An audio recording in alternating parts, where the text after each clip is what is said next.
کی پڑھ کے دیکھو ہے اس کو بندوں سے پیار کتنا، مثال دے دے کے خیر و شر کی، مثال دے دے کے خیر و شر کی، وہ اپنی جانب بلا رہا ہے۔ السلام علیکم ورحمۃ اللہ وبرکاتہ۔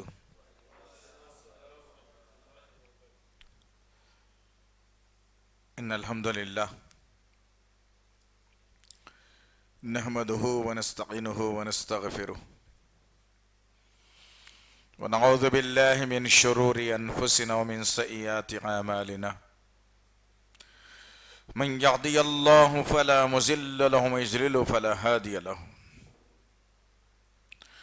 واشهد ان لا الہ الا اللہ واشهد ان محمدا عبده ورسوله، اما بعد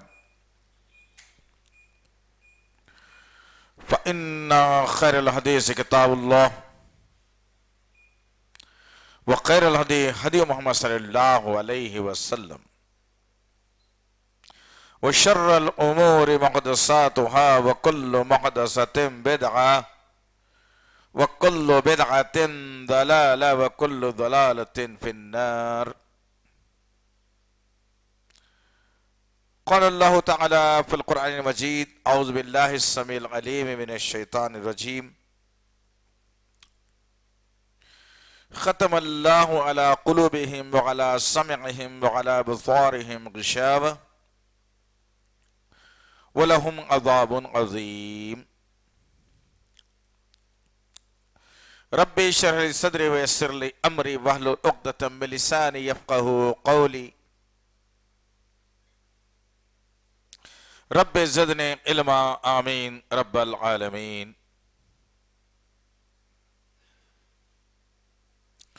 تمام تعریفیں، بزرگ بڑائی، کبریائی اس رب غالب مولا کے لیے جو تمام جہانوں کا پالنہار، مدبر، مشکل کشا، حاجت روا، جس کی ذات میں کوئی شکوہ نہیں، جس کی دانش میں کوئی شکایت نہیں، ور خطا سے لا ریب ہے۔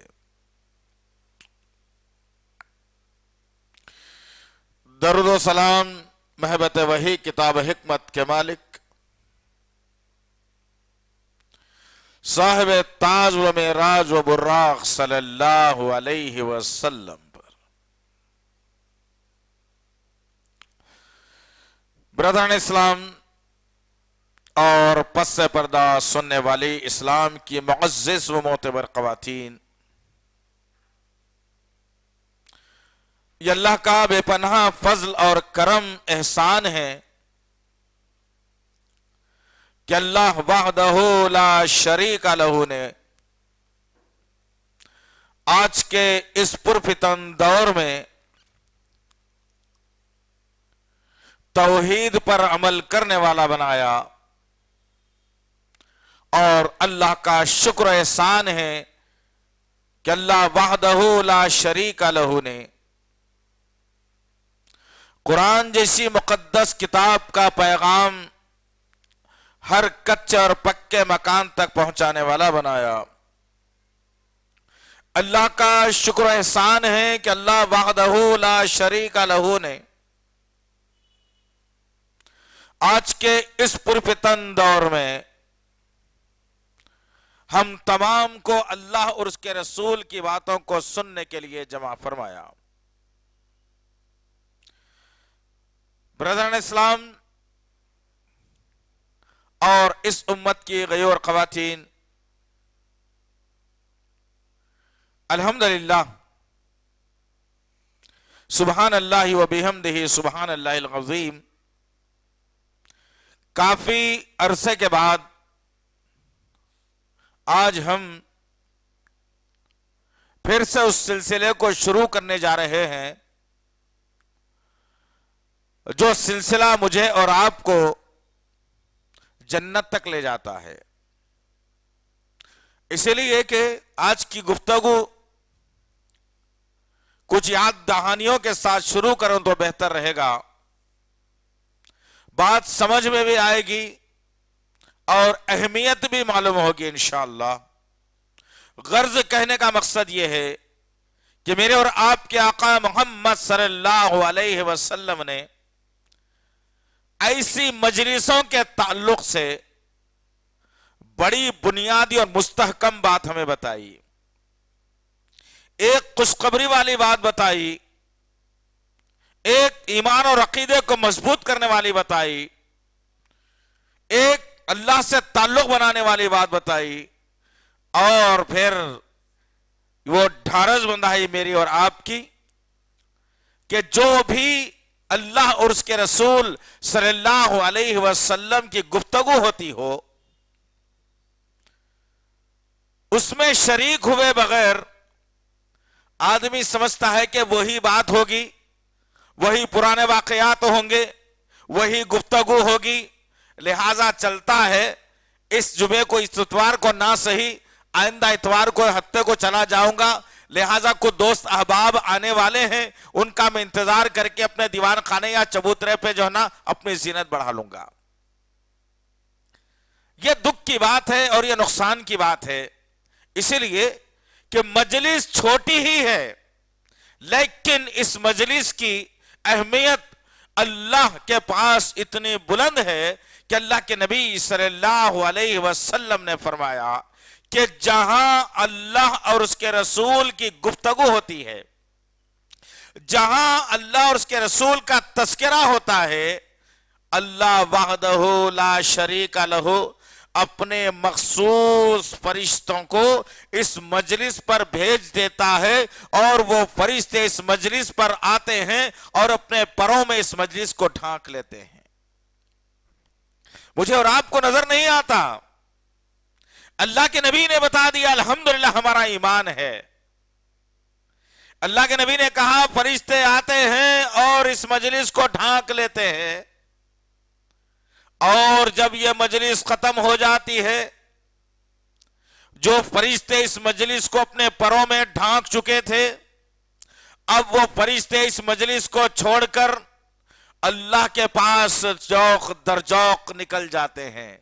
اللہ کے نبی صلی اللہ علیہ وسلم نے یہاں تک کہا کہ فرشتے آسمان کی طرف جب جاتے ہیں تو ایک دوسرے پر سبقت لے جانے کی کوشش کرتے ہیں کہ یہاں کی جو نوعیت ہے، یہاں کی جو گفتگو ہے، یہاں کا جو آنا ہے، کون کون یہاں تشریف لائے ہیں، ان کا تذکرہ سب سے پہلے میں اللہ کے پاس کروں۔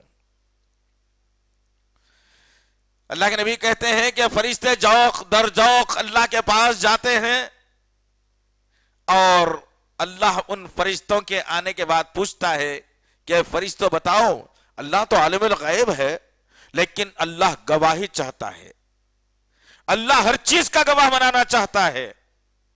اللہ فرشتوں سے پوچھتا ہے کہ بتاؤ کہاں سے آ رہے ہو بھائی؟ وہ فرشتے پلٹ کر کہتے ہیں کہ اللہ ایک ایسی مجلس پر ہم گئے تھے جہاں تیرے اور تیرے حبیب کا تذکرہ ہو رہا تھا۔ اللہ ان فرشتوں سے پوچھتا ہے کہ ان کی تڑپ کیا تھی، جستجو کیا تھی؟ وہ فرشتے کہتے ہیں کہ وہ جنت کے جستجو میں آئے تھے، اللہ جنت حاصل کرنے کے لیے آئے تھے۔ اللہ فرشتوں سے پوچھتا ہے کیا انہوں نے جنت کو دیکھا ہے؟ فرشتے کہیں گے کہ کیسی بات ہے اللہ، قیامت ہونا، حساب کتاب ہونا، جو کامیاب ہوا وہ جنتی، انہوں نے تو دیکھا نہیں، تصور ہے ان کا، قرآن میں پڑھا ہے، تصور ہے جنت ایسی ہے، اس کی لگن اور فکر میں آئے ہیں۔ اللہ وحدہ لا شریک لہ پھر بشارت سناتا ہے ان فرشتوں، کہتا ہے کہ اے فرشتوں گواہ رہنا، جتنے مرد اور خواتین اس مجلس کے اندر شامل ہیں میں انہیں جہنم میں نہیں ڈال سکتا، ان کی مغفرت کر کے انہیں جنت میں ڈال دوں گا۔ پھر اللہ پوچھتا ہے فرشتوں سے اور کیا تھی ان کی جستجو، کیا فکر میں تھے؟ کہتے ہیں فرشتے کہ اے اللہ وہ خوف کھا رہے تھے جہنم سے، بچنا چاہتے تھے جہنم سے، دور بھاگتے تھے نہیں۔ اللہ کہتا ہے کیا انہوں نے جہنم کو دیکھا ہے فرشتوں؟ فرشتے کہیں گے نہیں اللہ، دیکھا تو نہیں، سنا ضرور ہے، تصور ہے کہ خطرناک جگہ ہے، نبی نے بیان کر دیا، قرآن کی آیتوں میں آ گیا، اللہ خوف کھا رہے ہیں جہنم سے۔ اللہ کہتا ہے میرے جلال کی قسم، جو مجلس میں شامل ہوئے فلانا بن فلانا فلانا بن فلانا عورتیں اور مرد وے، ان تمام کی میں مغفرت کر دوں گا اور انہیں جہنم کی آگ سے بچا لوں گا۔ مجلس چھوٹی ہے لیکن اللہ مغفرت کا اعلان کر رہا ہے، اللہ خوشخبریاں سنا رہا ہے۔ پھر میرے اور آپ کے آقا محمد صلی اللہ علیہ وسلم نے اس مجلس کی برکت کو اور دوبارہ کر کے بتایا۔ کہا ایک آنے والا آدمی سننے کی غرض سے، بیٹھنے کی غرض سے جستجو اور لگن میں آیا اور ذہن بنا کر بیٹھا کے سننا ہے، لیکن ایک آدمی مجلس میں ایسا بھی تھا جو راستے سے گزر رہا تھا، اپنا کچھ ذاتی کام تھا، وہ جاتے جاتے اس مجلس کے اندر کچھ دیر کے لیے بیٹھا رہا، پھر اپنے کام سے نکل کے وہ چلا گیا۔ اللہ وحدہ لا شریک لہ اپنے جلال کی قسم کھا کے کہتا ہے کہ جو بندہ کچھ دیر کے لیے توقف کر کے اس مجلس میں بیٹھ کے چلا گیا، اس مجلس کی برکت سے میں اس کی بھی مغفرت کر دوں گا۔ یہ ہے وہ مجلس جس سے مسلمان غافل ہیں، جس سے مسلمان دور بھاگتے ہیں۔ دنیا کی محبت، دنیا کی خواہشیں، جھوٹے ارمان، جھوٹے دلاسے، یہ دنیا کل مٹنے والی دنیا کی چکا چوند روشنی کے پیچھے میں اور آپ اللہ اور اس کے رسول کی محبت سے دور ہوتے جا رہے ہیں۔ مجلس چھوٹی ہے لیکن اہمیت بڑی ہے۔ اگر اس کی جگہ کوئی باہر میلہ لگا ہو یا شادی ہو رہی ہو، 1000 کا مجموعہ جمع ہو، اس کی کوئی اہمیت نہیں ہے اس مجلس کے سامنے۔ تو کوشش یہ کرنا ہے میں اور آپ کہ ہم ہمارے بھائیوں کو کیوں دور رکھیں اس نعمتوں سے، ہمارے دوستوں کو کیوں دور رکھیں ان نعمتوں سے، ہمارے رشتہ داروں کو کیوں دور رکھیں ان نعمتوں سے، ہمارے پڑوسیوں کو کیوں دور رکھیں ان نعمتوں سے۔ ذہن جمعے سے بنا دینا چاہیے کہ دیکھو بھائی کل شام کا کوئی پروگرام نہیں ہے، ایک ہی ہے، وہ ہے جنت کا سرٹیفکیٹ حاصل کرنا، وہ پروگرام ہے جہنم سے بچنا، وہ پروگرام ہے اللہ کی خوشنودی حاصل کرنا۔ اور ہم آج کی کوئی مجلس نہیں رکھیں گے اور عشاء کے بعد کا وقت گھنٹہ 1.5 گھنٹے کے لیے ہم اللہ اور اس کے رسول کی مجلس کے لیے دیں گے تو ہم بھی محروم نہیں ہوں گے اور ہمارے جو رشتہ دار ہیں، دوست احباب ہیں، وہ بھی محروم نہیں ہوں گے۔ تو غرض کہنے کا مقصد یہ ہے، کافی عرصے کے بعد آپ لوگوں سے مخاطب ہونے کا موقع اللہ نے دیا، تو اسی ضمن میں میں اپنے طور پر یہ سوچا کہ کیوں نہ اس مجلس کی اہمیت کے تعلق سے بات بتا دیں اور پھر ذرا میں اور آپ ندامت کر لیں، اللہ سے معافی چاہ لیں، اللہ سے گڑ گڑا کے دعائیں مانگیں، سربت سجود ہو جائیں، فجر کی نماز میں مساجد کو بھر دیں، نگاہیں قرآن پر جما لیں، ماں باپ کی اطاعت و فرما برداری کر لیں، پڑوسی کے حقوق ادا کر لیں، نیک اعمال کرنے کی کوشش کریں، اپنی زبان کو اللہ کے ذکر سے تر کریں، قرآن کی تلاوت کرتے ہوئے لوگوں کو جو ہے نا اس کی تلاوت سے آگاہی کراتے رہیں، صدقہ و خیرات کرتے رہیں، لوگوں کو برائی سے بچاتے رہیں، اس لیے کہ عزیزان محترم اللہ نے ایک چیز اس دنیا کو بتا دیا، سمجھا دیا، ڈرا دیا، وہ یہ کہ ایک معمولی سا جرثومہ جس کے ہونے یا نہیں ہونے کا ابھی تک کوئی تصدیق نہیں ہے، لیکن وہ جرثومے کا ڈر اور خوف ایسا میرے اور آپ کے ذہنوں میں، دلوں پر جو ہے نا طاری کر دیا گیا کہ ایک بابرکت محفلوں سے میں اور آپ دور ہو گئے۔ ہوئی اسی مجلس لاک ڈاؤن میں؟ نہیں۔ مساجد میں نماز ہوئی؟ نہیں۔ اذان کا حکم تھا لیکن نماز کا نہیں تھا، تو جمع ہی نہیں ہو جا رہا تھا، جمعے نہیں ہو رہے تھے، کوئی قرآن کی تلاوت نہیں سنی جا رہی تھی مساجد میں، کوئی امامت نہیں ہو رہی تھی مساجد میں۔ اللہ نے ایک انتقام لیا اور چتاونی دی مسلمانوں کو کہ دیکھو بیٹا ہم کچھ بھی کر سکتے ہیں، ہماری طاقت یہ ہے کہ کسی انسان سے بھی تمہارے دلوں میں خوف پیدا کرا سکتے ہیں اور وہ خوف کے ذریعے سے تمہاری زندگیوں کو اجیرن بنا سکتے ہیں، وہ زندگی اس کے خوف سے تمہاری زندگیوں کو تکلیف میں ڈال سکتے ہیں اور تم جہنم سے بچنے کا سرٹیفکیٹ بھی نہیں حاصل کر سکتے، جنت میں جانے کا بھی سرٹیفکیٹ نہیں حاصل کر سکتے۔ سنی کبھی؟ 1.5 سال کے اندر جو ہے ایسی مجلسوں سے ہمارا دور ہو گئے، سننے کا موقع نہیں ملا، بیٹھنے کا موقع نہیں ملا، ایک دوسرے سے جو ہے نا کچھ ہمدردی کا مظاہرہ کرنے کا موقع نہیں ملا۔ حالات بھی یہ بنا دیے گئے کہ انسان انسان سے محبت کرتے ہوئے قریب آنا چاہتا ہے، لیکن ظالموں نے ایسا نظام بنا دیا کہ 2 گز کی دوری ضروری ہے تمہارے سے، جاؤ اب قریب بھی نہیں آنا تم۔ تو یہ حالات کیوں؟ کیا وجوہات ہو سکتے ہیں اس کے؟ غور کرنا، تدبر کرنا، فکر کرنا، سوچنا کہ ایسے حالات اللہ ہم پر کیوں نافذ کر دیا آخر۔ کسی کے وہم و گمان میں نہیں تھا نا 1.5 سال 2 سال پہلے تو تھا کیا؟ عوامی کرفیو کے نام سے یہ ضلالت شروع ہوئی اور ایک ایسے دلدل میں جو ہے نا انسانوں کو اور مسلمانوں کو پھنسا دیا گیا کہ جس سے نکلنا بڑا محال نظر آتا ہے۔ نہیں، ہر وقت اس کا ڈر اور خوف ہمارے ذہنوں میں، ہمارے سروں پر لاد دیا گیا، ہمارے سوچ و فکر میں لا دیا گیا۔ اب پھر کب بند ہونے والا ہے، اب کیا ہونے والا ہے، اب کیا ہوگا نہیں معلوم، پھر کتنے لوگ مریں گے نہیں معلوم، کیسا مریں گے نہیں معلوم۔ ہائے اللہ، اتنا ڈر اور خوف کا ماحول پیدا کر دیا گیا جس کی کوئی مثال نہیں ہے۔ نہیں، پھر اللہ نے یہ زرین موقع دیا مجھے اور آپ کو کہ آج میں بھی خوش قسمت ہوں کہ اللہ نے جو ہے نا بہترین صحت سے آراستہ کرتے ہوئے مجھے آپ لوگوں کے درمیان میں پھر سے اللہ بھیج دیا، اور ہم سب خوش نصیب ہیں کہ اللہ تعالیٰ نے ہماری اس حیات ناقصہ کو بڑھا کر اللہ نے زرین موقع دے دیا کہ اللہ اور اس کے رسول کی باتیں اور سن لیں ہم لوگ، اور اس مجلس کی برکت سے ہماری اللہ مغفرت بھی کر دے انشاءاللہ۔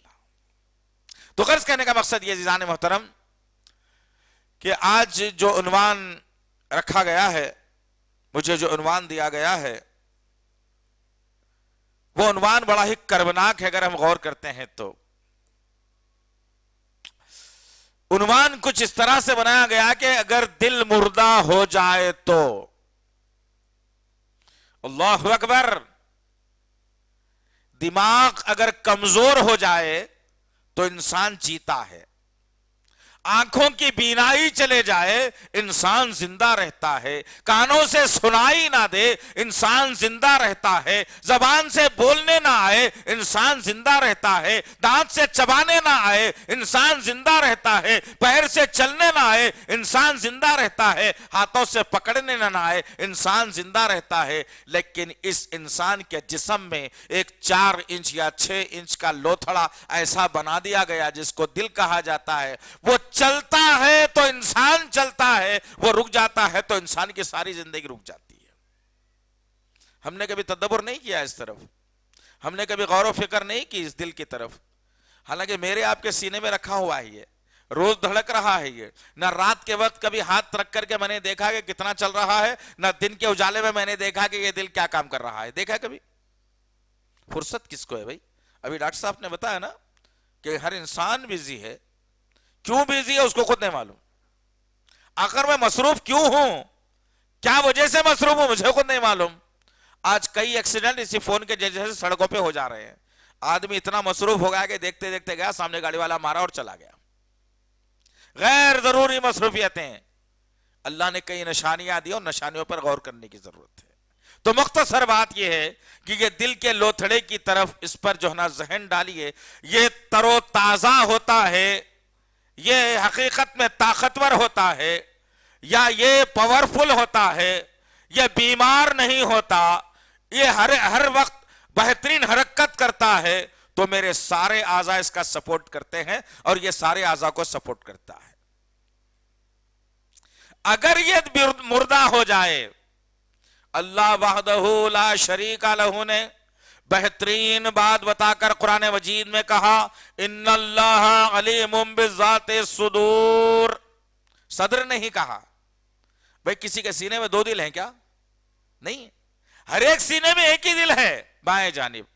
دنیا میں پوری 3 یا 4 یا 5 لوگ ایسے ہیں جن کی تحقیق کرنے میں پتا چلا کہ ان کا دل سیدھی جانب ہے، لیکن پوری دنیا کا دل کدھر ہے؟ اب آدمی اگر تلاش کر رہا ہے تو بیوقوف ہے انہیں۔ بھائی مولوی صاحب بولے ذرا دل کو چیک کرو، بولے لیکن دھڑک رہے ہی نہیں، کیا ہو گیا بھائی آخر، پھر بھی زندہ ہوں، تو بیوقوف ہے۔ دل کی تلاش نہیں ہے آپ کو، دل کے بارے میں فکر مند نہیں ہیں آپ. تو اللہ نے کہا کہ ان اللہ علیم بذات الصدور، کہ بے شک اللہ کا ذکر دلوں کو، کس کو؟ صدر یعنی ایک، صدور یعنی دو. اللہ کی حکمت دیکھیے کیسی ہے، اللہ کی ٹیکنک دیکھیے کیسی ہے. اللہ نے کہا کہ علیم بذات صدور، بے شک اللہ تعالیٰ کو تمہارے دلوں کے ہر بات کا علم ہے. دل کتنے ہیں انسان کے پاس؟ Only one. دو دل والا کوئی بھی نہیں ہے، آج تک پیدا بھی نہیں ہوا. کسی کو دو دل نہیں ہے، صرف ایک دل رکھ کے پیدا ہوا. وہ ایک ہی دل انسان کے 100 سال تک بھی رہتا ہے، 200 سال تک بھی رہتا ہے، 40 سال 50 سال تک وہی دل کام آتا ہے اس کو. جس دن انہوں ہاتھ دے دیے، پوری زندگی ہاتھ دے دی آپ کی. تو غرض کہنے کا مقصد یہ ہے، پھر اللہ نے دو دلوں کا تذکرہ کیوں کیا آخر؟ آج سائنس بتاتی ہے کہ کس طریقے سے اللہ وحدہ لا شریک لہ صدور کا لفظ اختیار کر کے مجھے اور آپ کو چوکنا کر دیے. آپ تعجب کریں گے، صدور کا لفظ آج سے کب 1450 برس پہلے اللہ نے کہہ دیا ہے نا. آج سائنس مجھے اور آپ کو یہ بتا رہی ہے اللہ نے صدور کا جو لفظ اختیار کیا ہے دل اور دماغ کو ملا کے.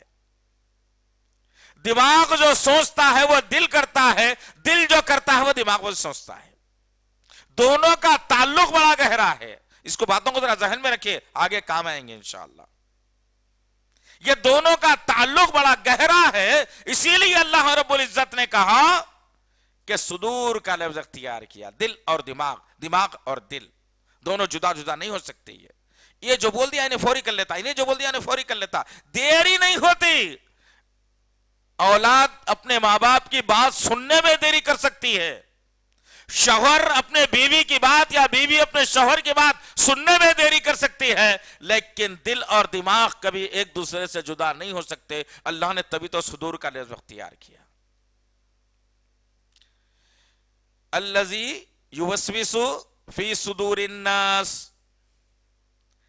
جو لوگوں کے دلوں اور دماغوں میں وسوسے پیدا کرتا ہے. دو دل، دماغ اور دل کا تعلق. صدور کا لفظ اختیار ہوا ہے، صدر کا لفظ نہیں آیا، صدور کا لفظ آیا ہے. تو غرض کہنے کا مقصد یہ ہے، اب ان الفاظ کے بعد میں اپنے موضوع کی طرف آ جاؤں اور بتاؤں کہ مردہ دل کیا ہوتا ہے آخر. تو بات سمجھ میں آتی ہے. اللہ وحدہ لا شریک لہ نے بہترین بات کلام اللہ قرآن مجید کے ذریعے سے میرے اور آپ کے سامنے پیش کر دی، اور قلب اطہر پر میرے آقا کے نزول کر کے اللہ وحدہ لا شریک لہ نے مجھے اور آپ کو سدھرنے اور سنبھلنے کا موقع فراہم کیا. اللہ نے سورہ فاتحہ ختم ہوئی اور 7 آیتوں میں اللہ نے کامیاب ہونے والوں کا تذکرہ کر دیا.